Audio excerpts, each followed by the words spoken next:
Somalis are everywhere. From Minneapolis to London, from Toronto to Stockholm, from Nairobi to Dubai. A people who move fast, adapt fast, and build communities that rise almost overnight. Some call it resilience, others call it a takeover. But behind everything, the success, the unity, the conflict, the controversy, lies one thing: a cultural blueprint older than any border. A code born from the desert, shaped by camels, survival, clan, and constant movement. This is the Somali Nomad Code, a code that helps them win, but also gets them in trouble. A code that makes them powerful as a group, but difficult to control as individuals. A code that creates millionaires and street gangs. A code that builds mosques in every city, and sometimes breaks every bureaucracy it touches.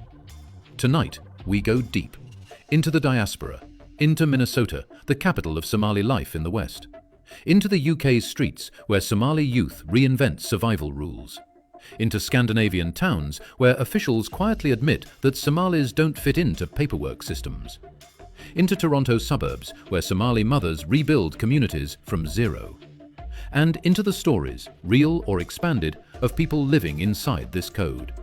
Stick around, this one goes far. In the UK, real Somali entrepreneurs lead taxi companies, real estate groups, logistics fleets, and import-export businesses. In Minnesota, Somali Americans have become politicians, doctors, entrepreneurs, and cultural figures.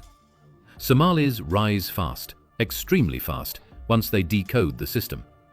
That's why you'll hear government officials admit Somalis are challenging to integrate at first, but they eventually take over entire sectors. So why does this community stand out so dramatically, both positively and negatively?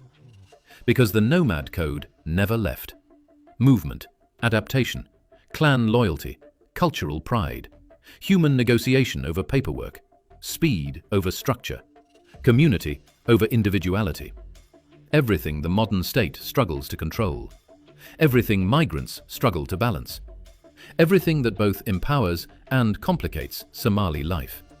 It all comes back to the code. But to understand the Somali Nomad Code, you need to see how it travels. Because this culture does not stay in Somalia.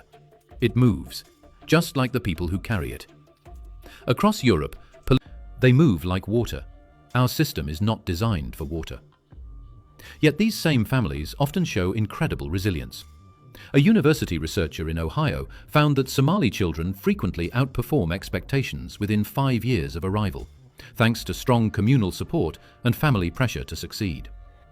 Mobility breaks some systems, but strengthens others. Somali taxi drivers rebuilt entire transport sectors in Minneapolis. Somali entrepreneurs revived abandoned malls. Somali politicians reshaped city councils. The culture that once wandered deserts now shapes modern cities.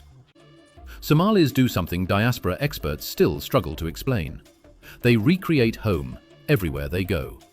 In Minneapolis, Cedar Riverside became Little Mogadishu. In London, Tower Hamlets and Brent created their own ecosystem of mosques, shops, salons, and community networks.